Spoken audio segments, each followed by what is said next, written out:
This segment brought to you by Sure Crop, liquid crop nutrition delivered right to your farm.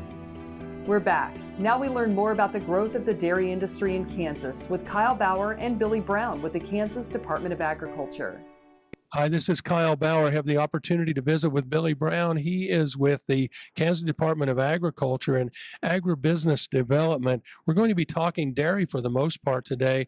And truly, when you talk about agribusiness development in Kansas, dairy comes out as a shining example of a big success.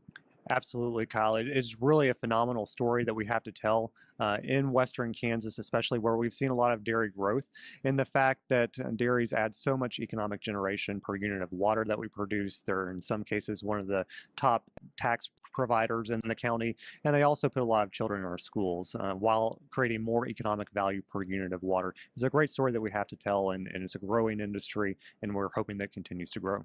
So what is the key to helping that continue to grow? Well, as we heard today in our breakout session focusing on dairy, one of those key things will be working on immigration reform.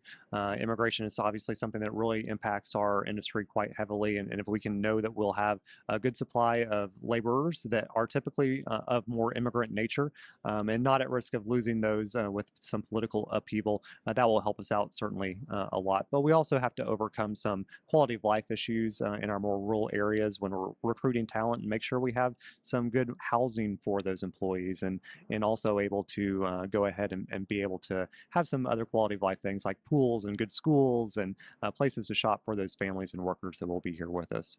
There's ground that has been broken for a new plant in Garden City. Tell us about that. Yep.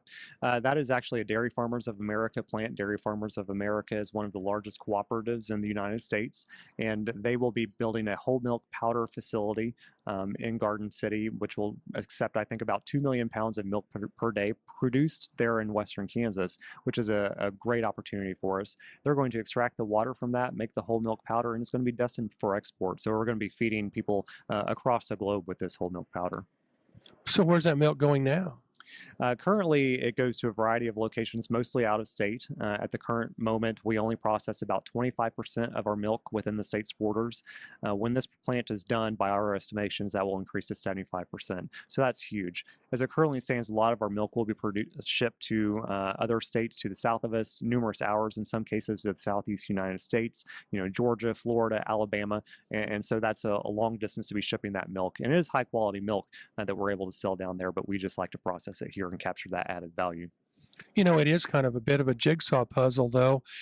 You build a plant that makes powdered milk, and then you have to ship that to across the world. So you have to have transportation, and you have to have labor for the dairies. There's a lot of pieces to put together. Sure, it is a big jigsaw puzzle, and we're really working on that, and I know there are exciting things going on in Kansas related to rail and that ability to help us increase export of our agricultural products that we have, including this milk powder. And so as we continue to work on that, we'll continue to realize that our ag products that we produce in here are really serving the global community, and that's something that we underestimate a lot of times. We're visiting with Billy Brown. He is with the Kansas Department of Agriculture. Kyle Bauer reporting. Back to you, Jamie. Thanks, Kyle. Come back after the break for this week's Kansas Farm Bureau update.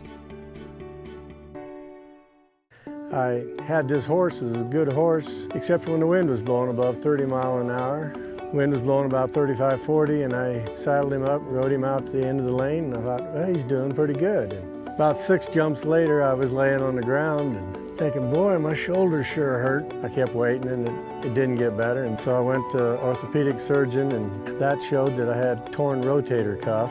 He said, well, I have to do surgery. I thought, I farm and ranch by myself. This is not going to work out very well. I'd been sleeping in my recliner for about 2.5 years because it hurt too much to sleep in bed on my side. I'd heard about Kansas Regenerative Medicine Center on the radio. Gotten down there at 8 o'clock in the morning, and by 11:30 the procedure was all over. They just took some fat out of my side here and spun that down for about 45 minutes and then injected it in my shoulders, and I was on my way. It's something you don't hear about, but I thought it was worth a try, and I'm really pleased. It's really worked out well for me.